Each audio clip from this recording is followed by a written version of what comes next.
मोहम्मद अरबी जमीन के ऊपर जलवागर हुए तो पूरी दुनिया को मुनव्वर मुजल्ला कर दिया। अब जमीन के अंदर है तो बोलो अंधेरा कैसे होगा? अंधेरा नहीं होगा। इसी को आला हजरत अजीमुल बरकत इरशाद फरमाते हैं कि कब्र में लहराएंगे ता हश्र चश्मे नूर के, जलवा फरमा होगी जब तलअत रसूलुल्लाह की। मुस्तफा आ गए। मेरे इस्लामी भाइयों, अब परवरदिगार ने उनकी तख्लीक कब की ये मुझे पता नहीं है।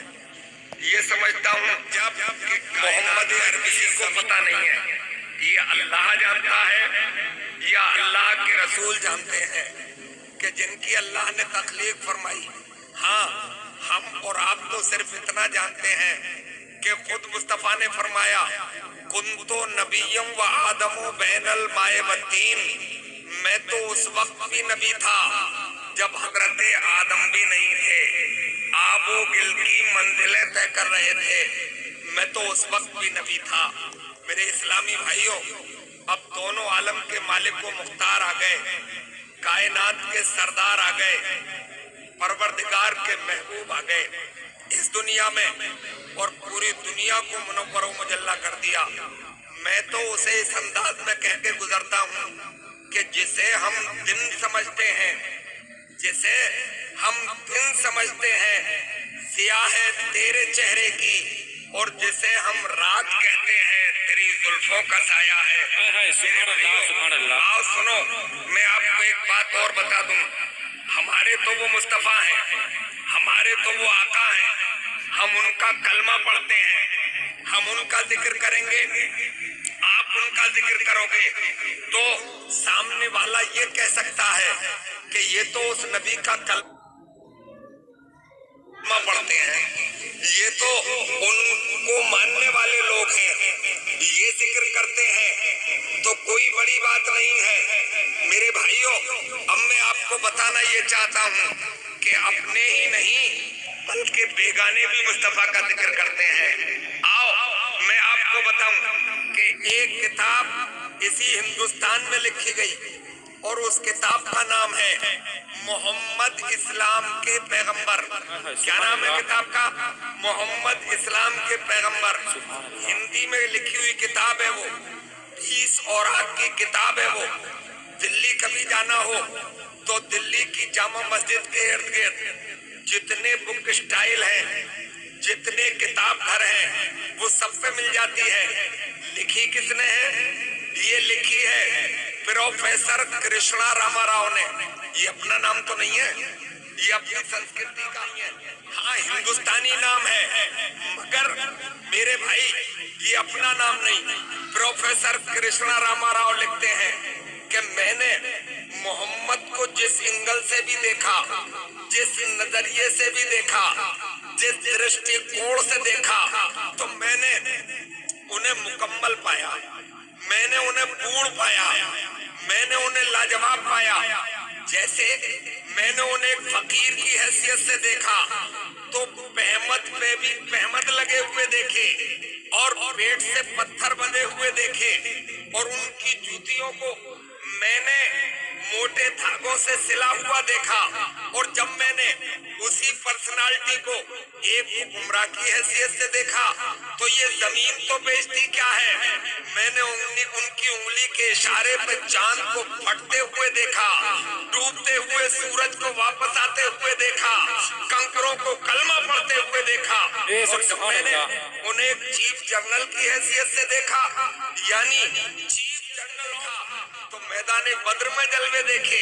और जब मैंने उन्हें एक समाज सुधारक की हैसियत से देखा तो घर के आंगन से लेके जंग के मैदान तक समाज सुधारक देखा। ये है मेरे मुस्तफा। इसीलिए तो बरेली वालों ने कहा तेरा कद तो नादिर दहर है, कोई मिसल हो तो मिसाल दूं। तेरा कद तो नादिर दहर है, कोई मिसल हो तो मिसाल दूं, नहीं गुल के पौधों में डालियां के चमन में सर्वे जमा नहीं।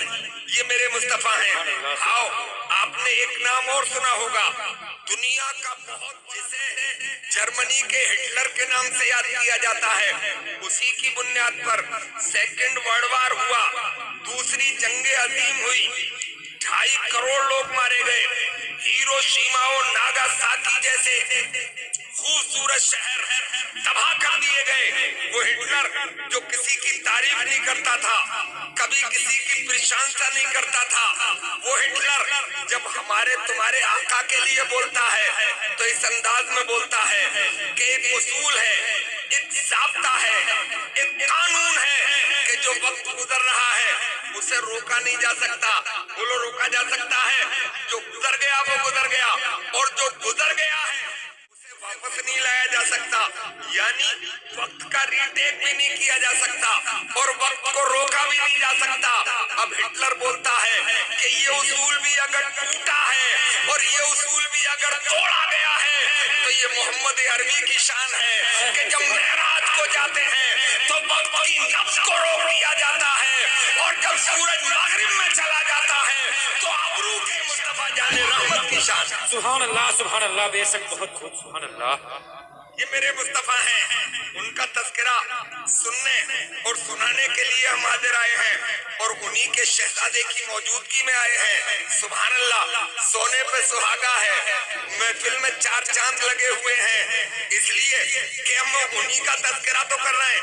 अब भाई हम तो गुलाम लोग हैं, ये आकाओं का घराना है, ये दाताओं का घराना है, हम तो भिखारी हैं, ये आकाओं का घराना है, ये यहाँ जलवागर है, उन्हीं का तज़किरा कर रहा हूँ। मेरे इस्लामी भाइयों, ये मेरे मुस्तफा हैं।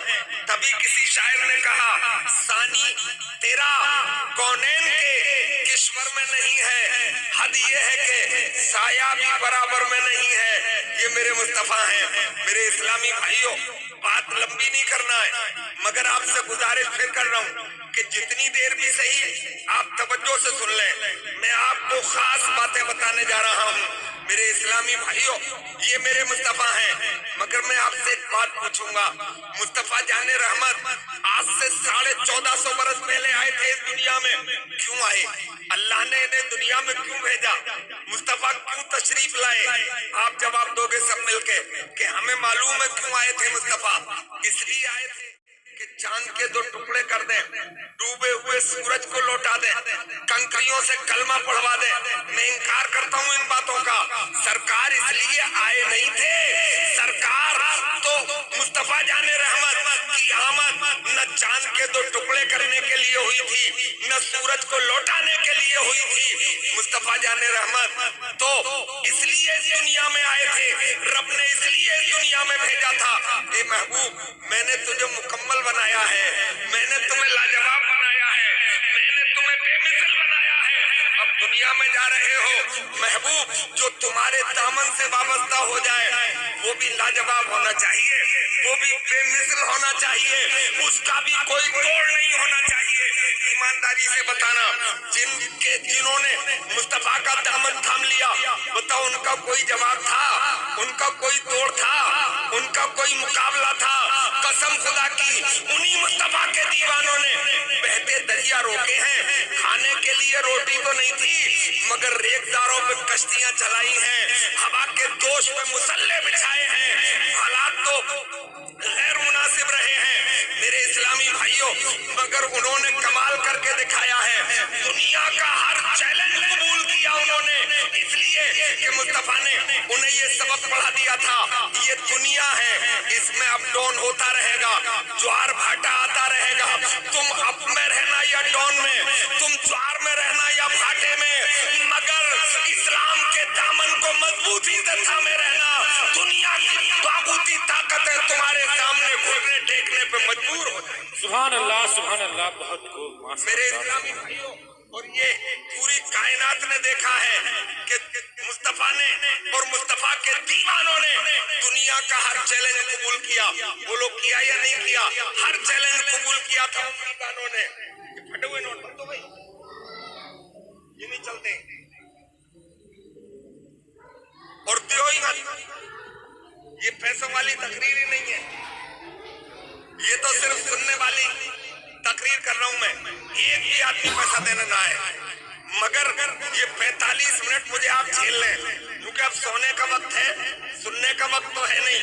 मेरे भाइयों, मैं आपसे एक बात पूछूं, जाग के बताना, कोई ऐसा नबी, कोई ऐसा रसूल आपकी नजर में है कि उसने अखाड़े खुदवाए हो और दाव सिखा सिखा के अपने दीन की तबलीग की हो? नहीं मिलेगा। अपने इमाम साहब से पूछ लेना, हजरत से पूछ लेना, ऐसा कोई नबी है ही नहीं कि जिसने अखाड़े खुदवाए हो और दाव पेश सिखाए हो। इसलिए कि ये नबी का बेस नहीं है, ये नबी की बुनियाद नहीं है।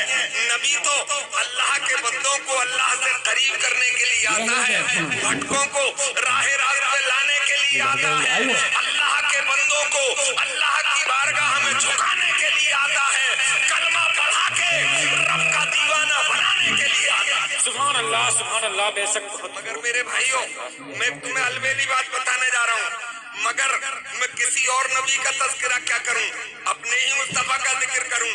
मेरे इस्लामी भाइयों, अपने प्यारे आका सल्लल्लाहु अलैहि वसल्लम एक बार मस्जिद नबी से उठे, अपने प्यारे साथी को साथ में लिया, नाम था उनका हजरत ज़ैद, और मदीने के जंगलों की तरफ निकल गए। जैसे ही जंगल में गए तो अरब का अरब केसरी जिसका नाम था रुकाना, वो मिल गया। उस रुकाना ने आपका नूरानी चेहरा देखा और चेहरा देख के बोला, क्या तुम्हारा ही नाम मोहम्मद है? बोले यकीनन मेरा ही नाम मोहम्मद है। बोले यार, तुमने पूरे अरब को खरखशे में डाल रखा है। बोले क्या हो गया? बोले तुम नबुव्वत का दावा कर रहे हो। तो आपने इरशाद फरमाया, अरे दावा क्या होता है, अल्लाह ने मुझे रसूल ही नहीं बल्कि रसूलों का भी सरदार बनाया है, नबी ही नहीं बल्कि नबियों का भी सरदार बनाया है। नारे तकबीर, नारे तकबीर, नारे रिसालत, मसलके आला हजरत, मसलके आला हजरत, सरकार की आमद, सरकार की आमद। बोले इतना बड़ा दावा, तो हमसे कुश्ती लड़ोगे? सरकार ने फरमाया आजा। क्या फरमाया? आजा। हजरत ज़ैद कहते हैं कि जब उसने ये चैलेंज किया कि हमसे कुश्ती लड़ोगे, तो मेरे जहन में एक बात आई कि सरकार इसके चैलेंज को रिजेक्ट कर देंगे, मुस्तरद कर देंगे। भाई मैं कुश्ती लड़ने नहीं आया हूँ, मैं तो कलमा पढ़ाने आया हूँ। पढ़ना है तो पढ़ ले, नहीं पढ़ना है तो अपना काम कर, तेरा रास्ता अलग है, मेरा रास्ता अलग है। मगर सरकार ने चैलेंज कबूल कर लिया। तो हजरत ज़ैद फरमाते हैं, ये ज़हनी सोच रहा था, मगर अंदर से आवाज आ रही थी कि जब मुस्तफा ने चैलेंज कबूल कर लिया है तो गेंद तो अपने ही पाले में गिरेगी, मैदान तो इंशाअल्लाह। ज़हन में बात गर्दिश कर रही थी कि ये दस्ताने मुबारक यानी सरकार के हाथ शरीफ, कभी दस्तकोसी का मौका मिलता तो ऐसा लगता जैसे हाथ में वो गुलाब की पंखड़ियां आ गई हो, और ऐसा लगता कि जैसे मुश्क अंबर की खुशबू भी हेज नजर आ रही है। मगर मैं सोचता ही रह गया और मुस्तफा का रुकाना से हाथ मिल गया, और पलक झपकने से पहले रुकाना चारों खाने चित पड़ा था। और उठते हुए कह रहा था, मोहम्मद धोखा हो गया। सरकार ने फरमाया दोबारा आजा। दोबारा फिर मारा। अब कौन सा दाव मारा होगा मुझे पता नहीं है, मगर चारों खाने चित मारा। फिर वही ये बोली बोलता हुआ उठा कि मोहम्मद इस बार भी धोखा हो गया। सरकार ने फरमाया तिबारा आजा। तिबारा फिर मारा। तो अब चैनल बदला, चैनल बदला तो बोली भी बदली, और बोला मोहम्मद अब समझा मैं, मगर पिट कुट के समझा। हैरत है, वो तो 3 पटकियों में समझा, तुम पे तो लाखों पटकियां पड़ गई हैं, सब भी समझने के लिए तैयार नहीं हो। सिर्फ नारे लगाते हो, सिर्फ पैसे लुटाते हो, नमाज कौन पढ़ेगा? सच कौन बोलेगा? हम अपनी बहन बेटियों पर गलत नजर डालना कब छोड़ा जाएगा? इस्लामी कब बना जाएगा? चेहरे पे दाढ़ियां कब रखी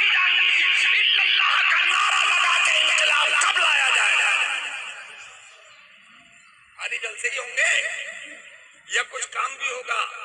हम खाली नारों के लोग नहीं हैं, हम प्रैक्टिकल की दुनिया के लोग हैं। मेरे इस्लामी भाइयों, हम थोड़ी भी पढ़ते हैं ताकि मालूमात हासिल की जाए। हमने थोड़ी भी पढ़ी है तो नाना के कांधे पे बैठ के पढ़ी है, उनकी जुल्फे थाम के पढ़ी है, हैदर कर्रार की उंगलियां पकड़ के पढ़ी है, माँ की गोद में पढ़ी है। और जब प्रैक्टिकल का वक्त आया है तो करबला के मैदान में प्रैक्टिकल देके दुनिया वालों को ये बता दिया है कि हम जान तो देते हैं मगर आने मोहम्मद पे आज नहीं। तो हम प्रैक्टिकल की दुनिया के लोग भी हैं। 3 पटकी लगी तो चैनल बदला। बोला अब समझा मैं। बोले क्या समझा? बोले ये समझा कि ये मोहम्मद खाली तेरे हाथों का कमाल नहीं है, तो ये तेरे दाव पेच का कमाल नहीं है। हकीकत में ये तेरी नबूवत के जलवे हैं, ये तेरी सच्चाई के जलवे हैं, ये तेरी हक़ानियत के जलवे हैं। अब मुझे कलमा पढ़ा ले और अपने कदमों पे निसार होने का मौका फराहम कर। मेरे भाइयों, तो चैलेंज तो आएंगे मगर पीठ दिखा के नहीं भागना है। मौत तो एक दिन आना ही है। एनआरसी का चैलेंज दोबारा आ सकता है, सीए का भी आ सकता है, मगर हर चैलेंज कबूल करेंगे, पीठ दिखा के नहीं भागेंगे। इसलिए कि मुस्तफा ने हमें सबक यही पढ़ाया। और मुस्तफा आ गए और अपने मानने वालों को मुकम्मल कर दिया। बस एक इशारा करता हूं और अपनी बात खत्म करता हूं।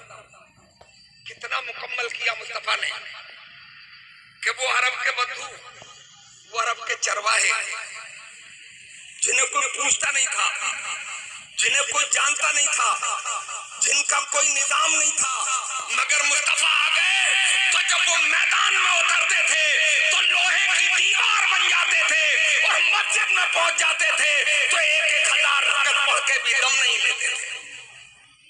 याद होगा वो आपको, आपकी तारीख का हिस्सा है कि मुस्तफा ने हिजरत फरमाई ऐलान नबुव्वत के 13 साल बाद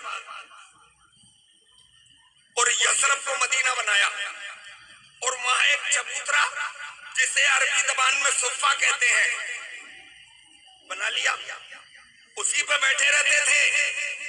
वहीं अल्लाह अल्लाह, वहीं रब की याद। दीवानों का ये हाल था कि भूखे रहते थे, मुस्तफा का दीदार करके मुस्तफा जाने रहमत की बारगाह में हाजिर होकर अपने दिल को तसल्ली दिया करते थे। और बात मुफलिसी, मगर तादाद बढ़ रही है। 313 तादाद हो गई। कितनी? 313। अब मक्के में अबू जहल बेचैन हुआ और उसने कुरैशियों को इकट्ठा किया, अपने खानदानियों को। कहा कुरैशियों कहीं डूब के मर जाओ। बोले क्या हो गया सरदार? बोले तुम्हारा खून पानी हो गया। बोले क्या हो गया सरदार? बोले यही पूछते रहोगे कि गौर भी करोगे? मोहम्मद अरब छोड़ के नहीं चला गया है, मोहम्मद अभी भी अरब में ही है, यसरब में चला गया है, वहां अपने दीन का प्रचार कर रहा है। तादाद बढ़ रही है, अभी पानी सर से ऊपर नहीं गया है। एक दिन तादाद ज्यादा हो गई तो सब मार दिए जाओगे, मिटा दिए जाओगे। अभी मौका है, वहीं चल के कूट लो, वहीं चल के पीट लो, वहीं चल के तबाह बर्बाद कर दो। बोलो कौन कौन साथ चलेगा? हद हो गई। सरकार के चचा हजरत अब्बास खड़े हो गए और अबू जहल से हाथ मिला लिया, हम चलेंगे तुम्हारे साथ। और सरकार के एक दामाद नाम था अबुलास, वो भी खड़े हो गए, बोले हम भी चलेंगे तुम्हारे साथ। 1000 का लश्कर जर्राद तैयार हुआ, लोहे में पेबस्त होके चले, नंगी तलवारें लेके चले, तेजरो घोड़ों पे सवार होके चले, तीरों कमान लेके चले, नेज़े और भाले लेके चले। यूं समझिए अकड़ के चले और इस इरादे से चले जाते ही उड़ा देंगे, जाते ही काट देंगे, जाते ही खत्म कर देंगे। मगर उन पगले मम्माओं को क्या पता था कि नूरे खुदा है कुफ्र की हरकत पे खंदादन, फूंकों से ये चिराग बुझाया न जाएगा। अब वो चले थे और बद्र के मैदान में जाके पड़ाव डाल दिया था। मुस्तफा जाने रहमत को ये खबर लगी। मुस्तफा जाने रहमत ने अपने स्टूडेंट्स को, अपने मानने वालों को, अपने प्यारे साथियों को तलब फरमाया और इरशाद फरमाया, मेरे प्यारे साथियों, मैं तुम्हें एक लेटेस्ट खबर दे रहा हूँ, मैं तुम्हें ताजा खबर दे रहा हूँ।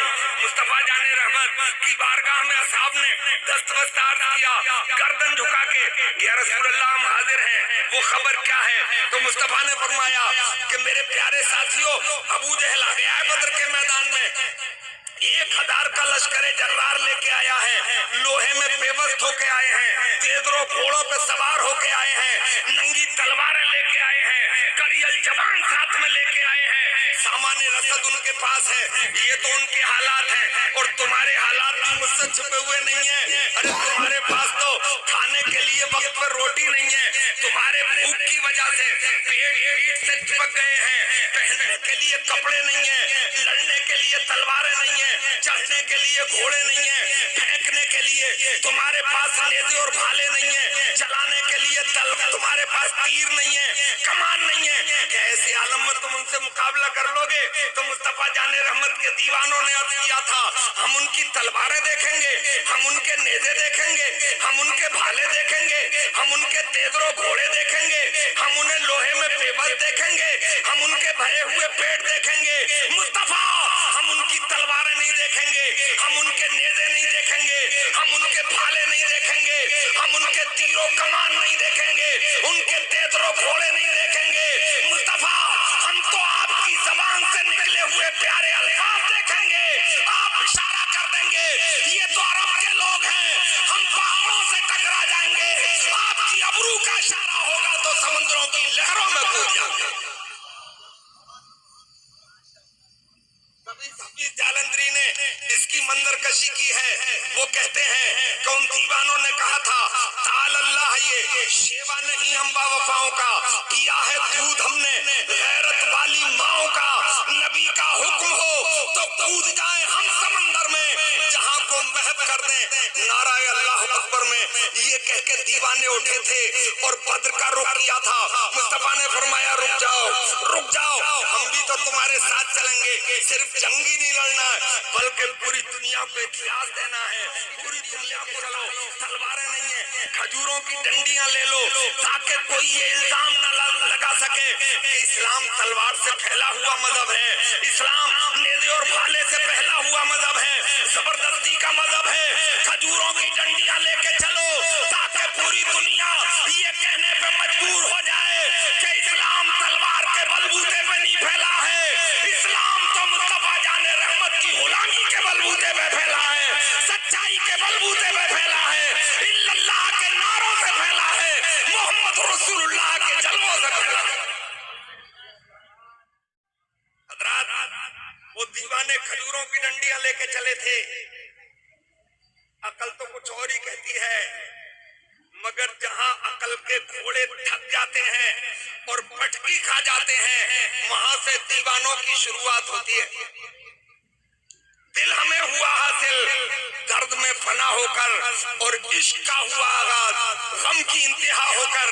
दीवाने चले थे, खजूरों की डंडियां लेके चले थे, भूखे प्यासे चले थे, मगर दीवानगी में चले थे, मस्तानगी में चले थे और बद्र का रुख किया था। और बद्र में मेरी तरफ देखो,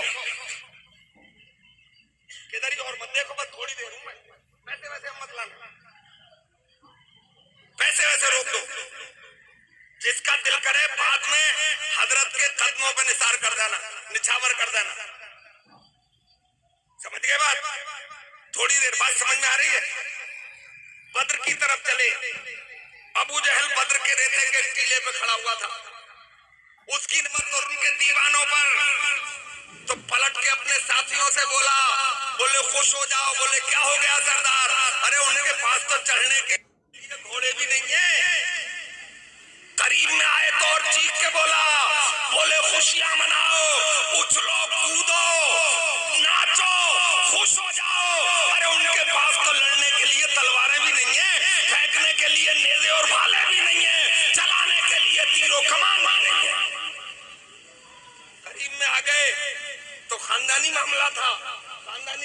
सरकार का। पूछने लगा मोहम्मद आ गए? बोले आ गए। बोले फौज कहाँ है? बोले ये दीवाने साथ हैं। अरे बोले मोहम्मद थोड़े तो आगे बढ़ जाओ, हमारे भी लोग देख लो, हमारे कड़ियल जवान देख लो, हमारे नेज़े और भाले देख लो, हमारे तीरों कमान देख लो, तेजरों घोड़े देख लो। और अब तो ऐसी भी नहीं पड़ेगी, हम तो तुम्हें फूंक मार के उड़ा देंगे, बालू भर भर मिट्टी डालेंगे तो दबा देंगे। मुस्तफा ने फरमाया अबू जहल तू पागल हो गया है, खुदा जिसे जमा दे उसे कोई उड़ा नहीं सकता, और खुदा जिसे उठा दे उसे कोई दबा नहीं सकता। वक्त बताएगा कौन दबेगा और कौन उठेगा, कौन भागेगा और कौन जमेगा। अब मकालमा खत्म हुआ और मुस्तफा जाने रहमत ने अपना सरे मुबारक उसी बद्र के रेते के टीले के साए में अपने माबूद हकीकी की बारगाह में रख दिया और अब दुआ की। एक खास बात नोट करो, सरकार से बड़ी दुआ किसी की हो सकती है? तो मैं आपसे पूछ रहा हूं, मदीने में बैठ के दुआ क्यों नहीं की कि परवरदिगार हम तो निहत्ते हैं, हमारे पास तो खाने के लिए रोटी नहीं है, 15-15 दिन चूल्हा नहीं जल रहा है, एक एक खजूर पे गुजारा हो रहा है, उसी खजूर को चूस के हम सहरी कर लेते हैं और उसी खजूर को खा के हम अफ्तारी कर लेते हैं। मौलाए ने वही गर्द कर दे तो ईमानदारी से बताओ वो 1000 का लश्कर गर्क हो जाता या नहीं हो जाता? हो जाता, मगर दुआ नहीं की सरकार ने। बद्र में जाके दुआ कर रहे हैं निहत्तों को ले जाके, ताकि ये उम्मत के लिए तालीम हो जाए कि खाली दुआओं से काम नहीं चलेगा, पहले मताए अमल पेश किया जाएगा। घर में बैठ के, गली में घूम के, खेतों की मुडेरों पर खाली दुआओं से काम नहीं चलेगा। झूठ बोल के दुआ करने वालों, किसी का दिल दुखा के दुआ करने वालों, माँ को सता के दुआ करने वालों, बाप का दिल दुखा के दुआ करने वालों, नमाजें छोड़ के दुआ करने वालों, देख के दुआ करने वालों, देखना ये दुआएं तुम्हारे मुंह पर पलट के मार दी जाएंगी। पहले मताए अमल पेश किया जाएगा तो दुआएं रब की बारगाह में कबूल हो जाएंगी। अमल तो करो, नमाज पढ़ के दुआ करो, अल्लाह तौफीक दे दे तो माँ का तलवा चूम के दुआ करो, बाप का चेहरा देख के दुआ करो। पीराने उल्जाम जो नेक और साले हैं, जो हकीकत में गुलामे मुस्तफा हैं, ऐसे पीरों की बारगाह में जाया करो, तब दुआ करो और करवाया करो। उन पीरों की तो बाड़ा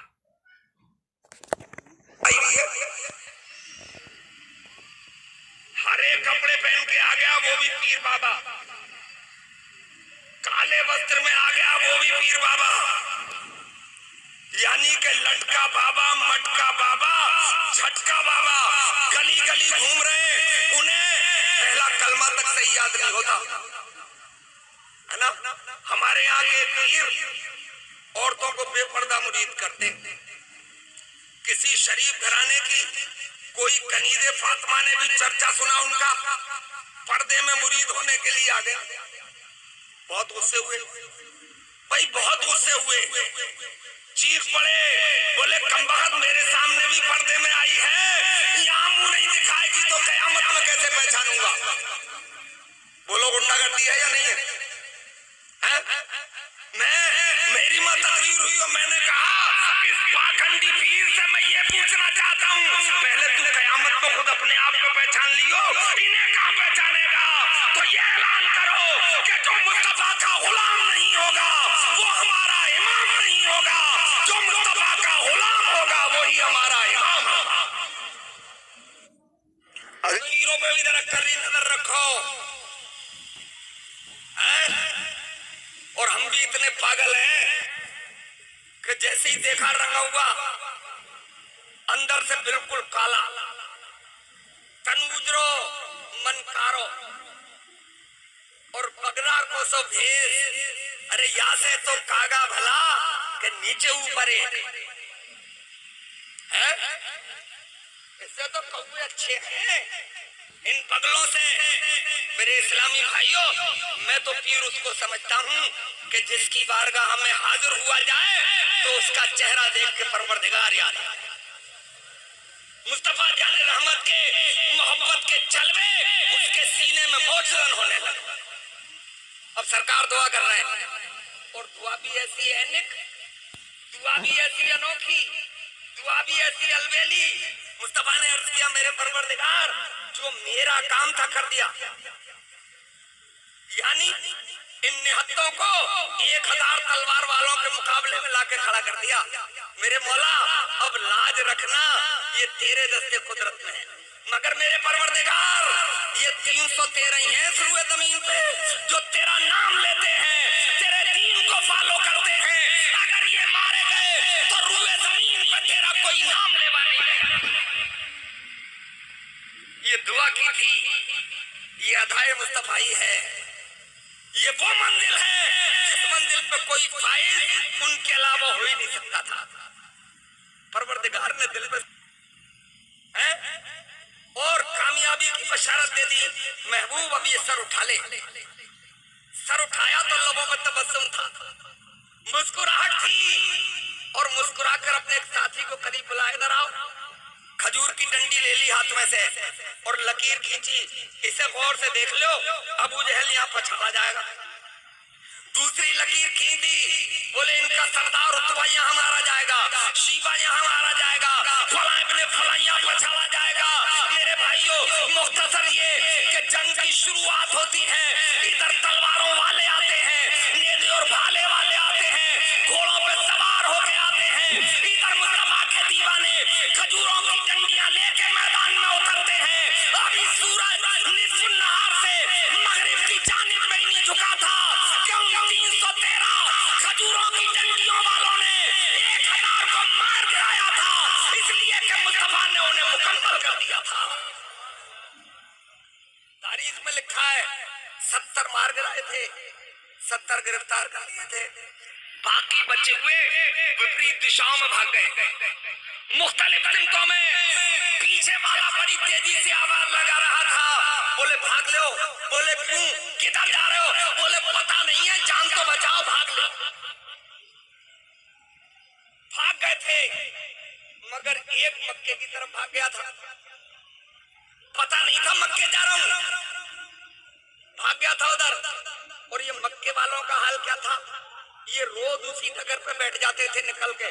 नाचने वाली साथ होती थी, गाने वाले साथ होते थे, शराब के मटके रखे रहते थे। बोले अब आते होंगे हमारे सुरमा, माज़अल्लाह रब्बिल आलमीन, मोहम्मद का सर ला रहे होंगे, उमर की तो कान और नाक ला रहे होंगे, अली के टुकड़े कर करके ला रहे होंगे, फलां को काट दिया होगा, फलां को काट दिया होगा। मेरे भाइयों, अब दूर से आते हुए देखा, चीख पड़े, बोले उछलो, शराब के जाम चलाओ, नाचने वालियों नाचो, गाने वालियों गाओ। इधर मटर गश्तियां होती रही, और वो करीब में आया तो किसी ने बढ़ के पूछा, भाई क्या हुआ? बोले सब मारे गए। बोले कौन मारे गए? बोले सब मारे गए। बोले एक आध तो बता। बोले सब मारे गए। बोले बता नहीं पा रहा, पकड़ लो, एक जाम शराब का पिलाओ। शराब का जाम पिलाया और तसल्ली हुई तो पूछा, अब बता क्या हुआ? बोले हमारा सरदार अबू जहल मारा गया। बोले उतवा भी मारा गया, शीबा भी मारा गया, फला इब्ने फला भी मारा गया। वो नाम बताता जा रहा था और उनकी आंखें फटी चली जा रही थी, मुंह खुलता जा रहा था। किसी ने पूछा ये कैसे हो गया? क्या वो आधुनिक हथियार लेके? नहीं, वो तो खजूरों की डंडियां लेके आए थे। क्या वो खूनी हाथियों पर सवार आए थे? बोले नहीं, वो तो पैदल आए थे। बोले फिर कैसे हो गया? बोले ये तो मुझे भी पता नहीं है, मुझे तो सिर्फ इतना पता है कि मोहम्मदी तूफान आया था और मक्के वालों को उड़ा ले गया था। हक का तूफान आया था और मक्के वालों को तितर बितर करके चला गया था, इसलिए कि मुस्तफा ने उन्हें मुकम्मल कर दिया था। मेरे इस्लामी भाइयों, जब मुस्तफा ने आपको मुकम्मल किया तो आप ना मुकम्मल क्यों हो गए? इस पर मंथन किया करो, इस पर गौर फिक्र किया करो। इसका मतलब यह है कि ज्यादा होना कमाल नहीं है। 1 अरब 75 करोड़ हो दुनिया में, मगर जिल्लत है वो 313 थे, करबला में 72 थे, है ना। इसका मतलब ये हुआ कि ज्यादा होना बड़ी बात नहीं है, इसलिए कि इस्लाम क्वांटिटी को देखता ही नहीं है, इस्लाम तो क्वालिटी को देखता है। अगर क्वालिटी अच्छी है तो कटने के बाद भी नहीं मिलता है, और क्वालिटी अगर अच्छी नहीं है तो जिंदा रह के भी किस काम का है? तो क्वालिटी अच्छी बनाओ। सरकार जलवा कर रहे हैं, हजरत देखो, सरकार का दीदार करो, इन्हें देखो ना, हजरत का दीदार करो, सब मिलके बोलो सुभान अल्लाह। हजरत क्वालिटी अच्छी बनाना, बोलो इंशाअल्लाह। नमाज़ें पढ़ना, बोलो इंशाअल्लाह। हैं? अपनी बहन बेटियों पे अपने ही गली मोहल्ले में नजरें गलत नहीं डालना है, जवानों बोलो इंशाअल्लाह। झूठ का जनाजा निकालना है, बोलो इंशाअल्लाह। जबरदस्ती बोल रहे हो, है ना। तो जब इस्लामी बनना है तो इस मजमे में कोई एक आदमी ऐसा है जो दाढ़ी रखाने का वादा करे, है? हजरत की मौजूदगी में इतने बड़े मजमे में से एक आदमी दाढ़ी वाला है। हजरत एक जुमला सुन लो, शायद दिल को लगे, ले भाई सुभान अल्लाह। तुमने तो माल भी खिलाए आज बहुत, थोड़ा आगे को आ जाओ, उसकी लाइट पड़ रही, थोड़ा आगे बाहर निकल गए, जल्दी आ जाओ, वक्त कम है और काम बहुत ज्यादा है। वहीं रहो, अब जीने पे मत चढ़ जाइए कहीं। क्या नाम है आपका? सगीर खान, ओरिजिनल पठान हो? अरे अल्लाह ही जाने कौन बशर है। अरे सब हिंदुस्तानी हो, ये मत कहा करो चंद घरानों को छोड़ के, सैयदों के घराने और चंद पठानों के घराने यही बाहर से आए हुए न, सब यहीं के हैं। तुम अपने आप को विदेशी बताते हो तो आरएसएस वाले कहते हैं कि इन्हें भगाओ। ये को हम हिंदुस्तानी थे, हिंदुस्तानी हैं और इंशाअल्लाह हिंदुस्तानी रहेंगे, है ना। तो मेरे भाइयों, ये हमारे खान साहब दांत कितने दिन पहले टूट गए थे। अरे चलो कोई बात नहीं, रोटी चल जाती है। तो ये खान साहब मौजूद है, हजरत की मौजूदगी में इतने गवाहान यहाँ मौजूद हैं, सबके सामने वादा करते हैं कि मैं दाढ़ी रखूंगा, बोलो इंशाअल्लाह, और सब मिलके बोलो सुभान अल्लाह।